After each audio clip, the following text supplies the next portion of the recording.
ॐ स्थापकाय च धर्मस्य सर्वधर्मस्वरूपिणे अवतारवरिष्ठाय रामकृष्णाय ते नमः।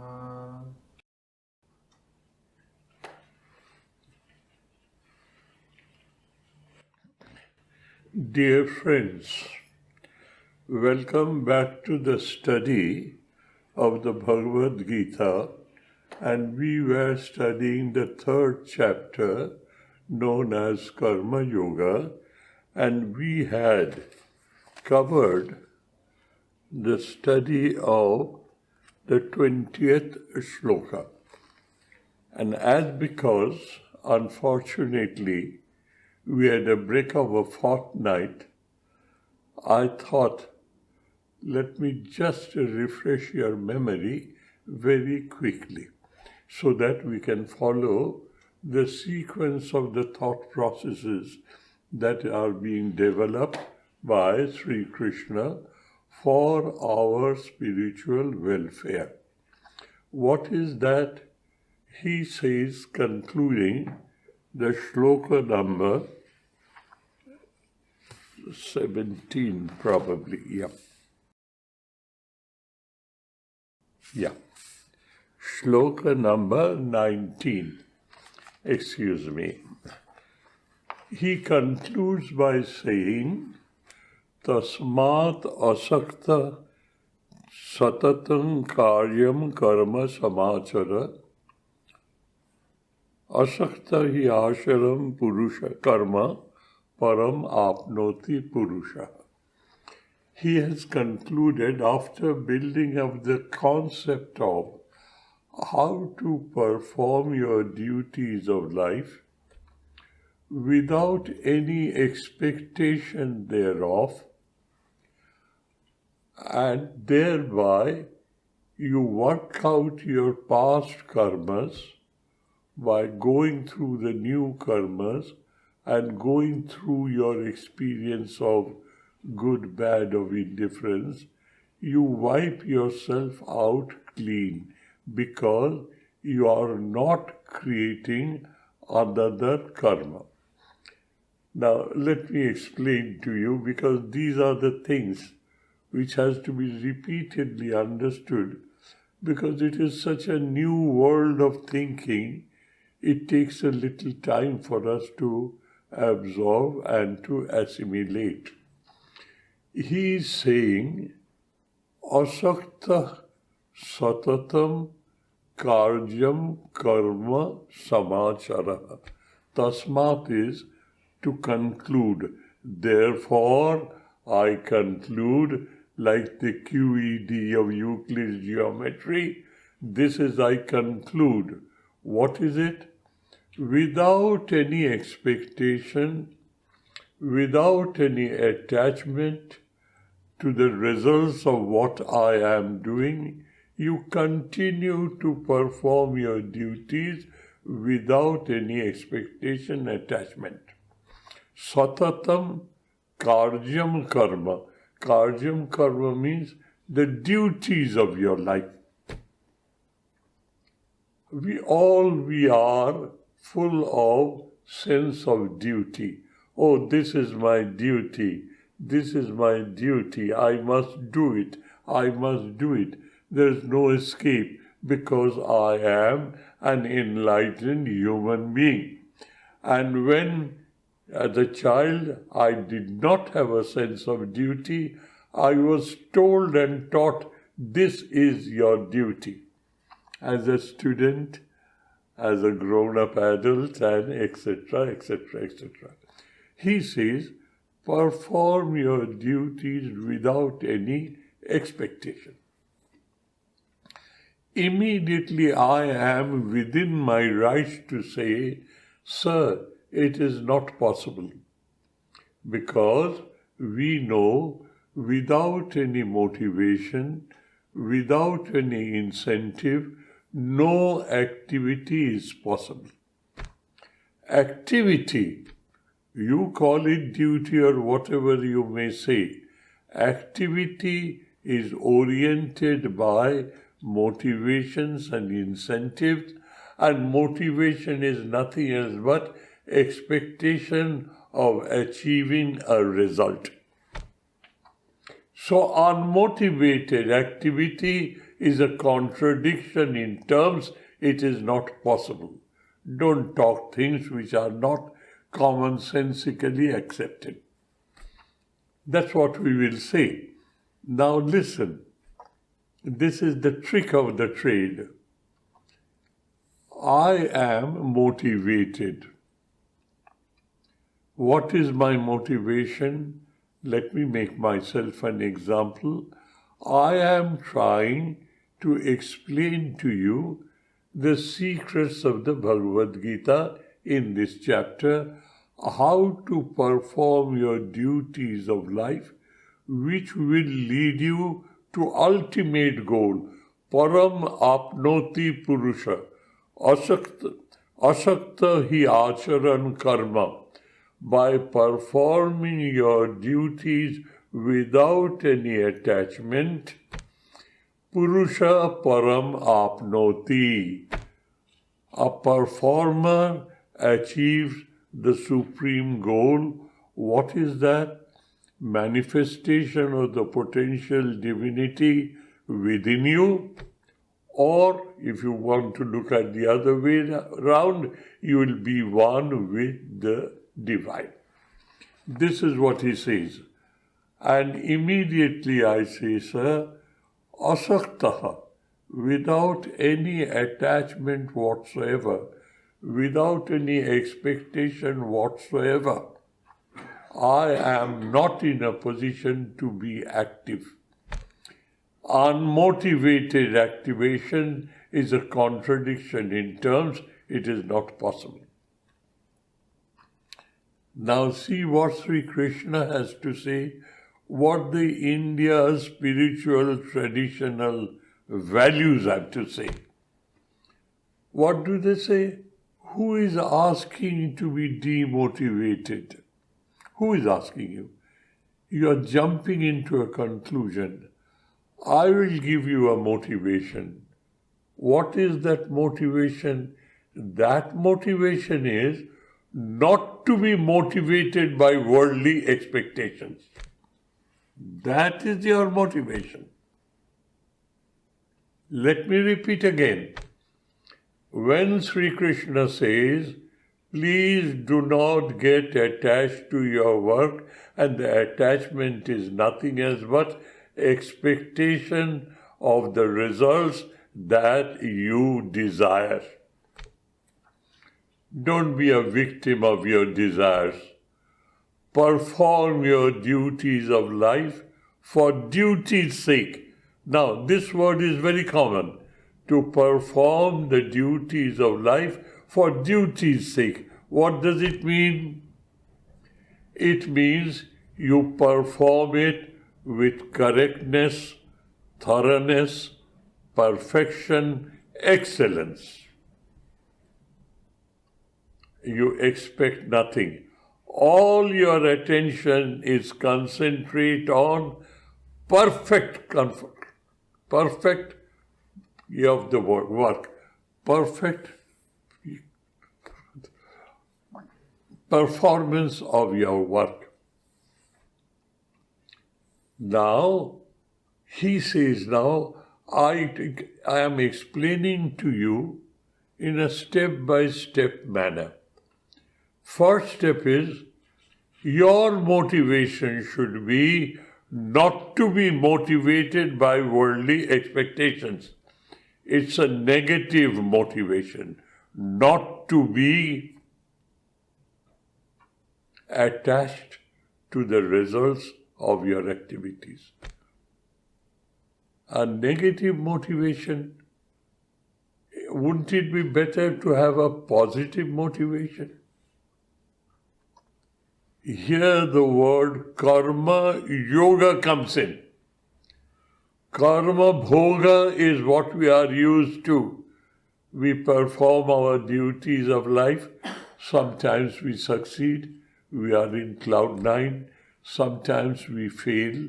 We are absolutely depressed and disgusted. we swing like a pendulum in our mood swings between happiness and sadness, pleasure and pain, ecstasy and agony. That's how you keep on swinging. Now he says, I will teach you another method of performing your duties so that you do not get attached to the world and you slowly and slowly help yourself to manifest the divinity which is already within yourself. What is that? You perform your duties for the sake of performing it correctly, thoroughly, perfectly, excellently. You do so.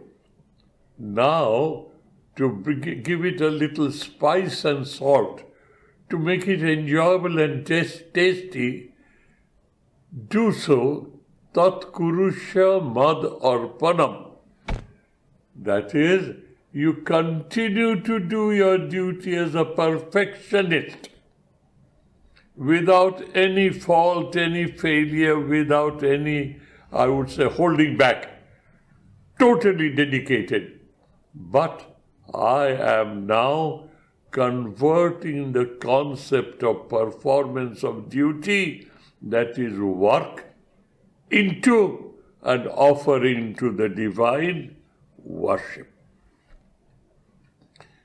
Karma Yoga teaches you how to perform your duties of life and convert the concept of work into concept of worship. How to do that? That is, we put in ourselves now in a position to analyze. What is that? That is, I have to perform this duty of my life. I am giving of my very best. If I have not disciplined myself, if I have not educated myself, because of our past tendencies, I will expect deep down within my being, I will expect you will understand. And after the talk is over, you come and say, Sir, it was wonderful. And I hit cloud 9. Why?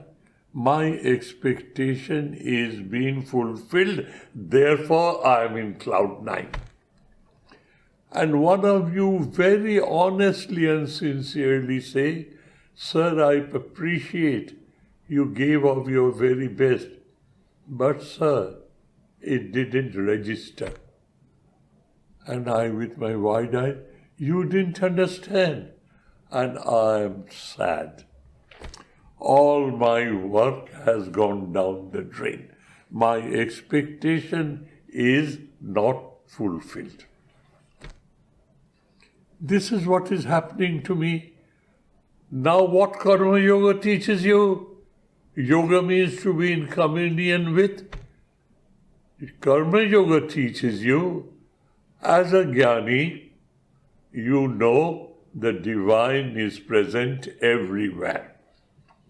That is the conclusion, the axiomatic truth of the Jnana Marga, that the whole cosmos is nothing else but manifestation of the divine within 4 concepts, Nama, Rupa, Guna, Artha, Kriya, Karitva. Name, form, qualities and utilitarian value. But the divine is. If that is so, I am as of today, I only know the place of worship is a place bounded by 4 walls, where there is an altar, there is a symbol of the divine, whatever the symbol may be. You may call it a church, you may call it a temple, you may call it a place of worship, you may call it a synagogue, a mosque, whatever you may call. but it is a place encompassed by four walls where I think God is present and He is symbolized. That is what my thinking is. That is my workplace. This is the place of worship. I have divided it myself because of my thinking, because of my upbringing. But can you tell me a place where God is not? You would say, no, sir, God is everywhere. If that is so, why don't you educate yourself to be one with the presence of the divine, awareness of presence of the divine every moment of your life? Who stops you from doing so but our own stupidity, our own incomprehension, our own non-understanding? We are so steeped in these conventional ideas that we can't break open it. And now the Gita tells you, please educate yourself. Perform your duties correctly, thoroughly, perfectly, excellently. And then you say, oh dear Lord, you are Antaryami. You see my heart. You know what is my attitude. You know what I am trying to achieve. I am so involved in so-called worldly duties of mine that I cannot afford time enough to meditate for 15 hours out of 24 hours or 2 hours out of 24 hours. I am neck deep in the sense of my duty. Do you mean to say I am a rejected person in the eyes of God? God says, no. I will teach you how you can be one with me by converting the concept of work into concept of worship. This is what I'll teach you. Now let us understand how to do it. Let us not make it theoretical. With a robust common sense, let us find out how to do it ourselves. The performance is very funny. You decide, this is my professional duty, worldly duty, for which I am paid, or for which I earn enough for the maintenance of my family. That has nothing to do with God. But I know God is everywhere. Why confine your attitude that God is in a place of worship and nowhere else? That's the first question. I try to see God and His presence, awareness of presence of the divine, all everywhere. There's not a speck of space, not an iota of time where God is not, and I am involved.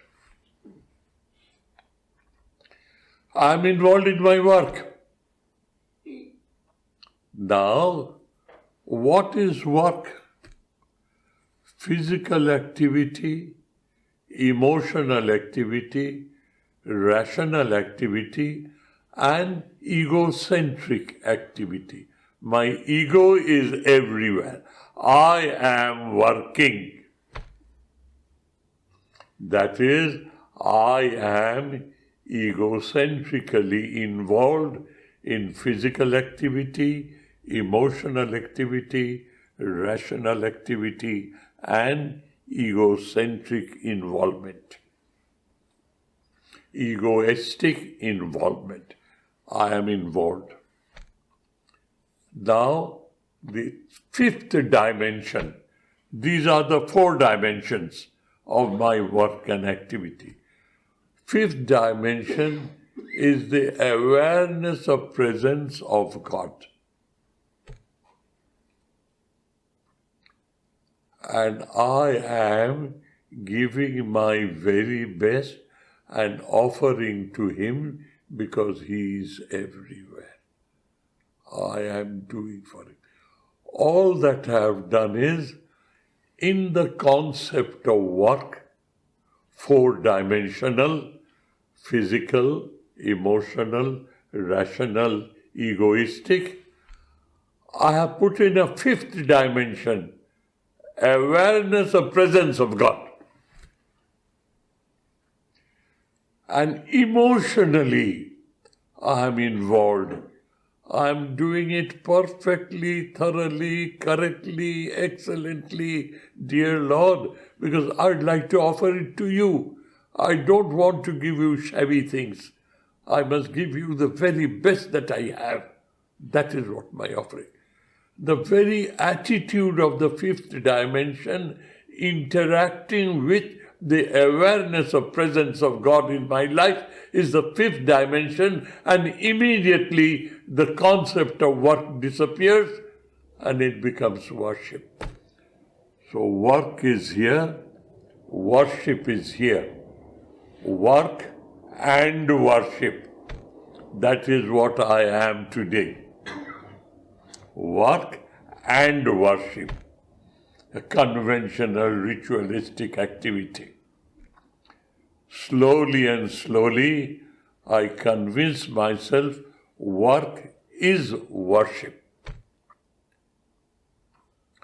And then, having convinced myself, I perform my duties of life as a worship of the divine by being a pursuer of perfection and excellence. When you offer something to the place of worship, did you get the shabbiest thing and the cheapest thing in the market and offer? You always see it is untainted, undisturbed, unpolluted. It is perfect. That is what you give. Give of your capacity to be active to the God by being aware of His presence and offering it to Him. People would say that diverts my attention. Well, I'm prepared to agree to that to start with. Then you don't divert your attention. Initially, you give all your attention to perfection, excellence. When it is done, Krishna Arpanamastu, Ishvara Arpanamastu, I am offering. So the question of disturbance doesn't arise. And if you happen to do so, you will find a portion of your mind, a major portion of your mind is always aware of the presence of the divine. And a minor portion of your work, life, is in this performance. And I have seen people who proclaimed, I live in this world with 2 cents of 100 cents of a dollar. 98 cents are there with God, only with 2. And I see the whole world is being flooded by my prayers. They are karma yogis. They were not born as karma yogis. They made themselves a karma yogi. So this shloka, dear, shloka number 19, Tasmat asakta san, therefore, to conclude, asakta san, be totally non-expecting. Don't expect anything from this world. Karyam karma satatam samachara. Satatam, uninterruptedly. Not that I do it for 5 minutes and forget that 55 minutes. No. Satatam karyam karma samachara, samyakachara. Do it thoroughly, correctly, perfectly, excellently. Why? Why this tall claim? Why are you putting me into this bag-breaking discipline? Because asakta hi acharan purusha, because if you develop that attitude, if you make it spontaneous within you, and that spontaneity comes with creating a force of habit. And habit is formed by willful, repetitive endeavor. You can't run away. It is so simple. I start today and I forget after 5 minutes. Why do I forget? Because of my past force of habit is forcing me to forget this new habit that I want to form. I'm aware I've forgotten. I do it again. It is a tug of war between forgetting and remembering. Forgetting is because you have past force of habit, and willful remembrance is the creation of a new habit. More you are sincere and steadfast, more you do so, this strength of force of habit is being generated of not forgetting but remembering. A time will come, dear, the new force of habit with your willpower, your discipline, your determination will assume such a magnitude that your past habit of forgetfulness of the divine will be wiped away from you. People do so. People have done so. And that's why we call them saints and seers. Why can't you? I'm prepared to understand. You say, I don't believe in it, I won't. You are most welcome. But if you are studying something to educate yourself, you must have an open mind. You must be open to irrefutable logic, infallible logic based on robust common sense. Therefore, tasmat asakta san satatam karyam karma samacharaha. Why? Asakta hi acharan purusha param apnoti. If you are constantly at it, slowly and slowly, you will saturate yourself. We have studied it before, and let me now conclude it today. Now the question is, a student may ask Sri Krishna, Sir, you have explained it thoroughly well. I have no argument against it now. I understand. Is there any example in the world who has followed this path and achieved the goal? Is there any example? Or it is only a woolly-headed idea? I would like to know, does history give us any example that people have achieved that goal by being not a karma bhogi? From karma bhog, they have migrated into karma yogi, graduated into karma yogi, and paramapnoti, they have achieved the goal. Let us see what Sri Krishna has to reply to this very, very, I would say, pertinent and justifiable question.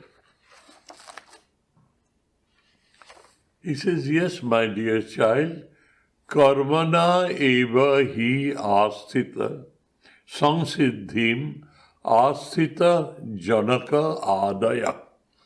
First line of the next shloka. Having explained and concluded rationally, commonsensically, theoretically, that karma yogi can achieve the supreme goal. Student asks, is there any example in history? I will only believe when I know somebody has tasted that pudding and said it is beautiful. Taste of pudding lies in eating. All these statements are verifiable. If verifiable, is there any example? He said, yes. Karmana eva hi samsiddhim asthita janaka adaya. Adi, janaka, adi. Adaya is plural. Janaka, Ashwapati, and etc., etc. There are endless examples in our history. Who has started as a karma yogi, perfected the art of karma yoga. Karma yogi perfected the art of karma yoga, and having perfected it, param apnoti, they have achieved the sublime goal. Who are they? Janaka Adi, etc., etc., etc. Adi is etc., Adaya is plural, Janaka and etc., and etc., and etc.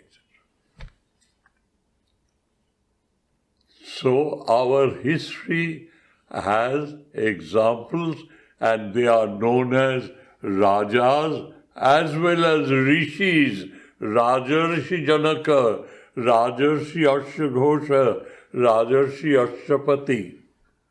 And in the present, very close to us, Maharaja Ashoka. So Sri Krishna is now answering to our pertinent question, what you have explained to us theoretically, I am prepared to understand and agree. Do we have any such examples in history?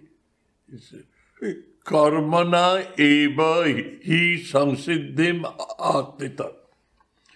Karmana eva, ebe vinyogi. With karma and karma alone, converting karma bhoga into karma yoga alone, all by itself.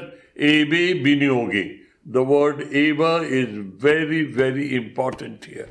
He swears, as it were.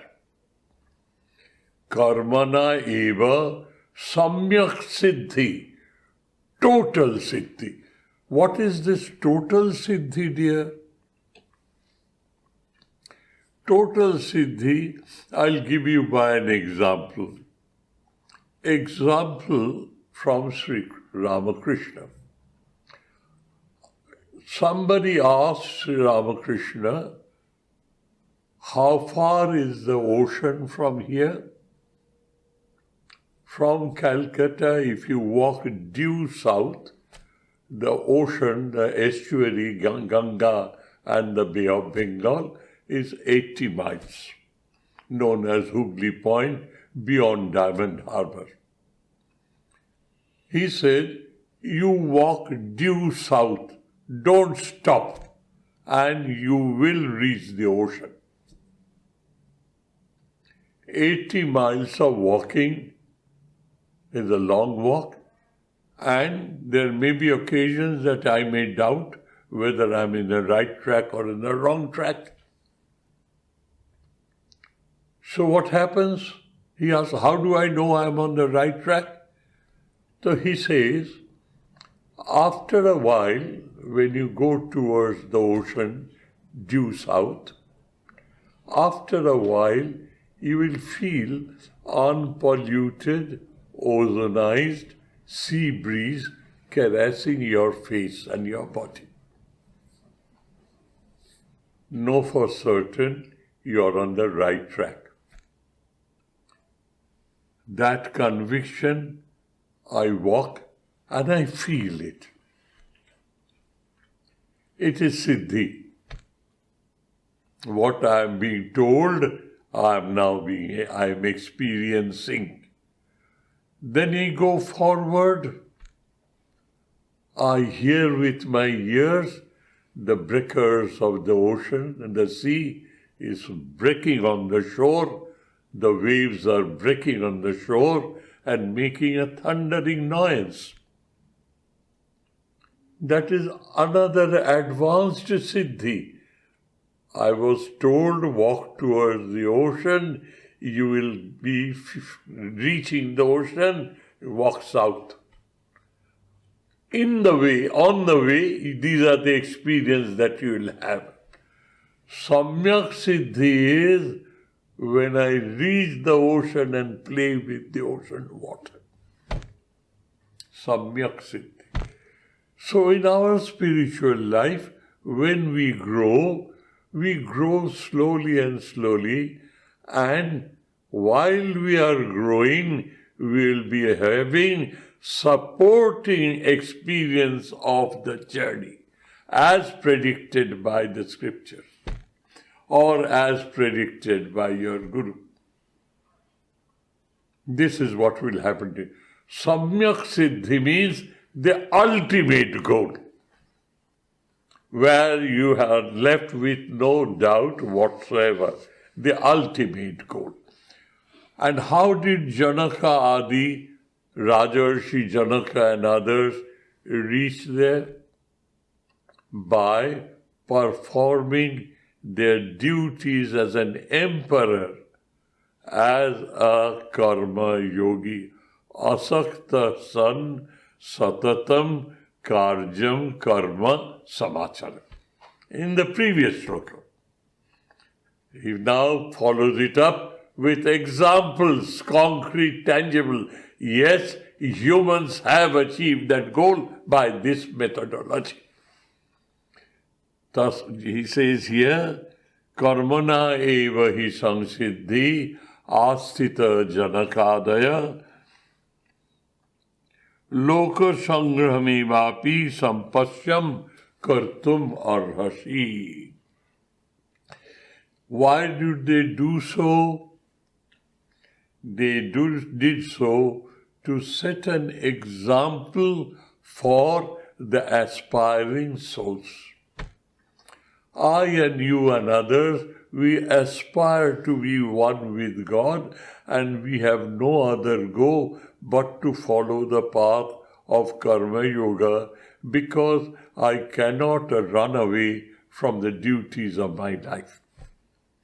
I am so involved, I can't run away. So do you mean to say that I have no right to be with God, in God?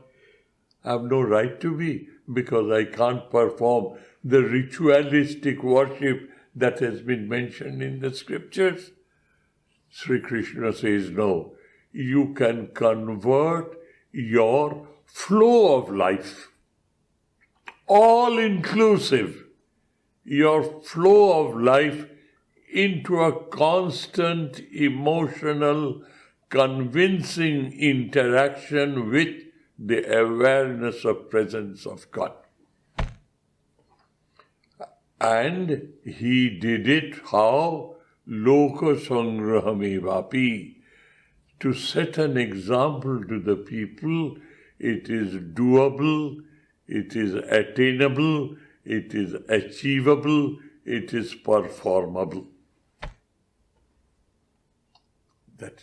And you better follow that, Arjuna. Don't think of running away from the battlefield, which is a part of your duty, the most important, demanding duty of your life at this moment.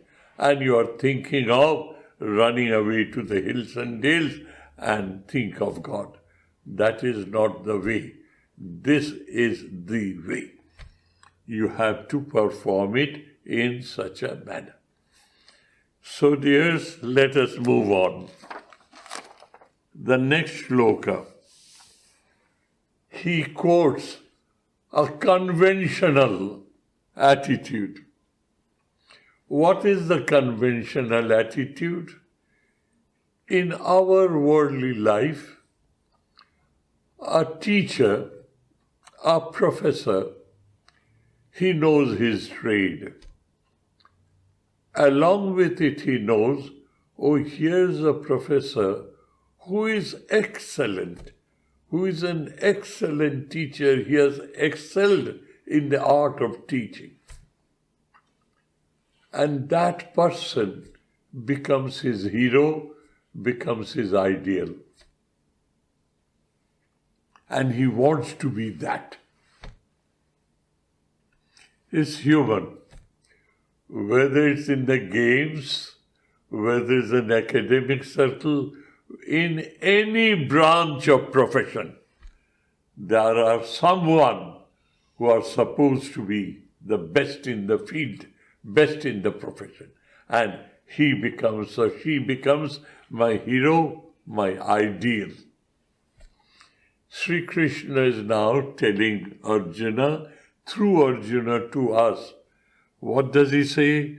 Jajjat achariti shreshta tat tat eva itaro janaha sajat pramanam kurute lokas tat anuvartate.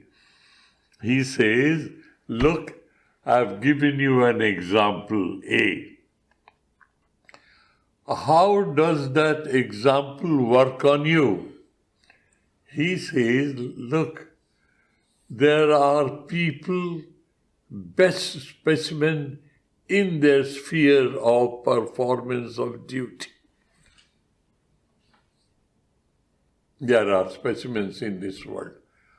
They are much ahead of me, better than me, and I look at them and say, oh, how I could be like him. How I could be like him. That is my motivation, that is my incentive. So I have given you historical examples, Janaka and etc. and etc. and etc.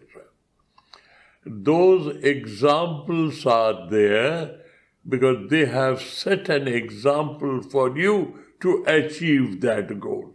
He's saying that here in this shloka. What is he saying? Jajjat acharati shreshta tat tadeva itara jana. Itara jana is lesser dignities. You are well qualified in your profession. You are good in it. But you know there are best examples for you. And they are still performing, and there's a recorded history of their performance. So they are there. They are there, and they are a beacon light for you, a lamp for you to follow. Sajat pramanam kurute, whatever he tells you to do, lokas tat anuvartate, people follow their guidance. That is, as for instance, Christ said, love thy neighbor as thyself. Christ said so, and I am a follower of Christ. I would like to put it into practice. Why? Because he who resides in me resides in my neighbor. I am serving the divine who is me in my neighbor. Therefore, I worship my divine by serving my neighbor. Example and its performance. Everywhere in our spiritual life you will see there are quotes from the exalted spiritual personalities to follow. And if you do so, They have left this legacy behind for you to follow and to reach that goal. Sri Krishna is taking that stand and says that, look, whatever the Shrestha, the best specimens amongst human society, whether it is political, whether it is any branch of life, there are excellent examples. They have lived their life to set an example to lesser being. Lesser being means people who want to reach that stage. They want it seriously, sincerely, but they are unable to do so because they are not exposed to these ideas. Shrestha hajat itaro devi taro jana lokastat anuvartate. People follow their path. The path that has been walked, the walk that has been walked by great realized souls becomes your path on which you should walk. This is what this shloka tells you.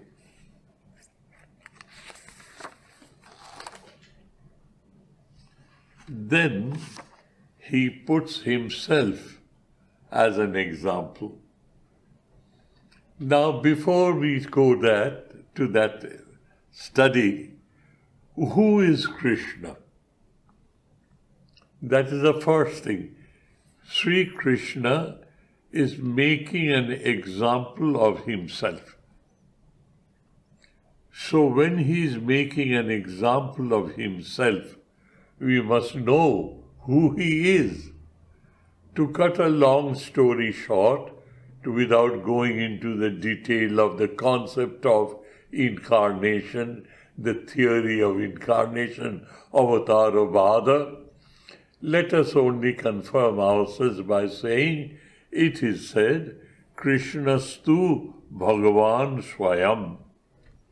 Sri Krishna is the incarnation of the divine. That question of incarnation, God occasionally, as and when he thinks it proper, looking at the miserable state that his children are in, out of sheer compassion for his creation, he takes the trouble and the limitation and the so-called bondage of a human body and mind, and he is born as a human to set an example. This is, in essence, the concept of Avatarvada, and history proves. Mythologically, where history hasn't been able to reach, we say it's mythological. Rama is still in the domain of mythology, though tradition is very much there that he was born in Ayodhya and this and this and this and this. But the progress of science and archaeology has now brought in Krishna in the domain of history. In the Arabian Sea, when Krishna predicted that the Dwarka Bhumi will be submerged by the ocean after a while, when his followers, the Jadavas, will lose their principles of life and fighting with each other like beasts, it will happen. It has now been found out things during the period of Krishna, and Krishna is now put onto the time frame so many years before Christ. Krishna is an incarnation of the divine. Now Krishna is a leading figure in that time of India and the leading figure of the tale of Mahabharata. Gita is a part of it.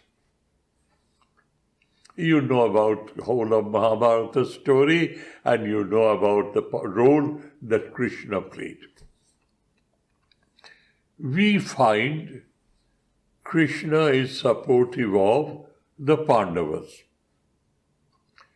It appears he has his likes, he has his dislikes, he has his goal, just like a human.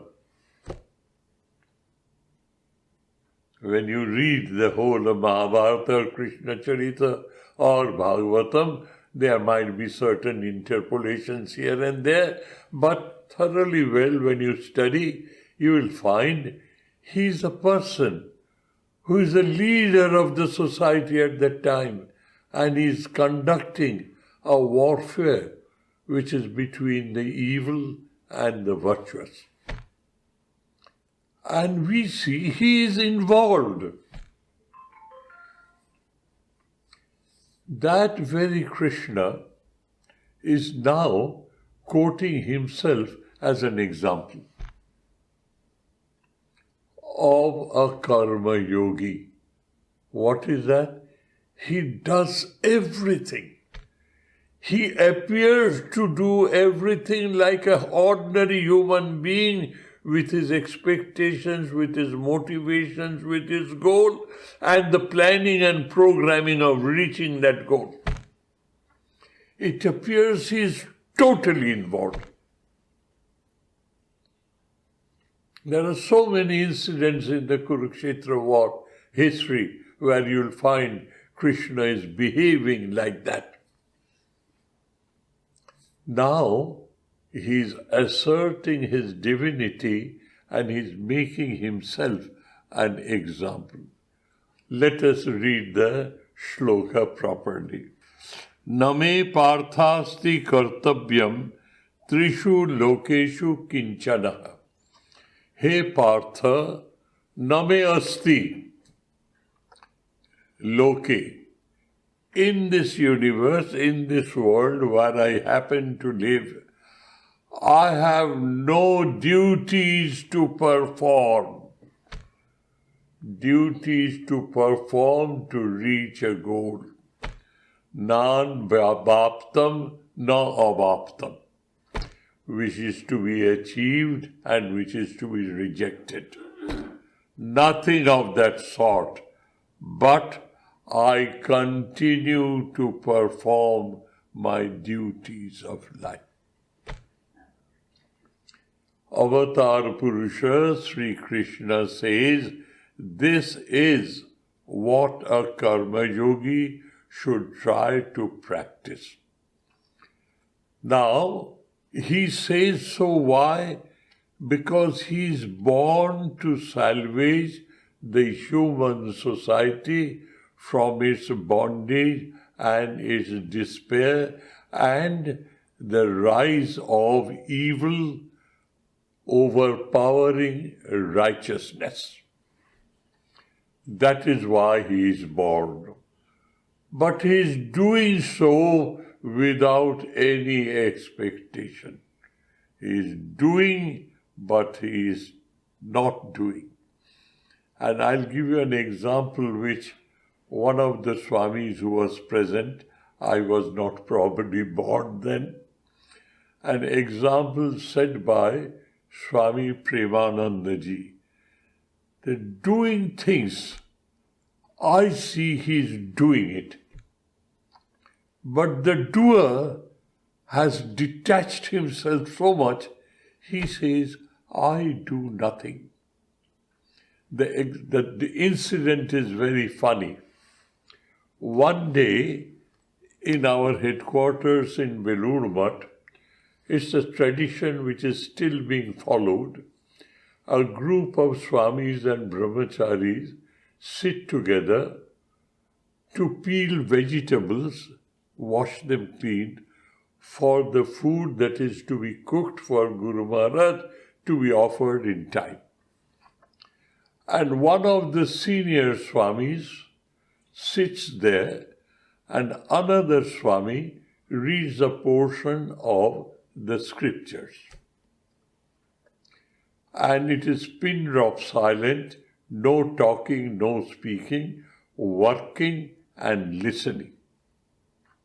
The wisdom that emanates from that study. Swami Premanandaji, Baburam Maharaj, was alive then. That is before 1918. The text that was being read, this was the subject where the text was dealing, that realized souls, those who have identified their true original nature as Nirguna, Nirakara, Nirvikalpa Brahma, through the process of Ayam Atma Brahma, Aham Brahmasmi. These are the stages and steps of the scriptures. Something of that sort was being read that day. To elaborate the inner meaning of these statements, Baburam Maharaj, Premanandaji, got a bit excited. My children, look at me. Looked at it. He took a piece of potato, started peeling. I am doing. He says, Ami Kori, I am doing. And while he was peeling, the next moment he says, Ami Kori na, I am doing nothing. The impact of this statement and the activity when physically he explained, identifying himself with this body-mind complex, I am doing something, peeling the potato. And the next moment, the hands were peeling on, and he says, I do nothing. Jumped into that state. This is what happened in the near future, past, not future, in the near past, before 1900. I will not be able to tell you the date, but I can tell you the place, and I heard it from Srimad Swami Jagadanandji Maharaj in the year 1956. Yes, 1951. He was present there, he was a young man, and he was watching, and he says, oh dear me, what an example. And everybody felt, because it was an honest, true, sincere statement, everybody felt Premanandaji is involving himself with the body, and the next moment Premanandaji is involving himself with his true original nature. I do nothing. This is the essential statement from Krishna also. In this world, dear Arjuna, I have nothing to gain. I have no axe to grind. I have come here to fulfill my duty, and I am doing my duty without any involvement. This is how a karma yogi should act. So dears, let us stop here. Pardon me for a little fumbling in the initial stages, but we have covered the 22nd shloka. Next Saturday we will continue, and now we are coming at the end of this decision of what karma yoga is. Description, decision, argumentation. The remaining part of it is Arthavada, that is, what happens to you if you achieve that goal? Inspiring you, motivating you, this is the goal that is waiting for you. Why do you not try to achieve that goal? Why are you not careful about it? This is what is being said here. So there are 43 or some shlokas, we have covered half of it. Thank you, dear friends. Thank you ever so much. Thank you for your kind attention. Om Shanti Shanti Shanti Harihi Om Tat Sat Shri Ramakrishna Arpanamastu.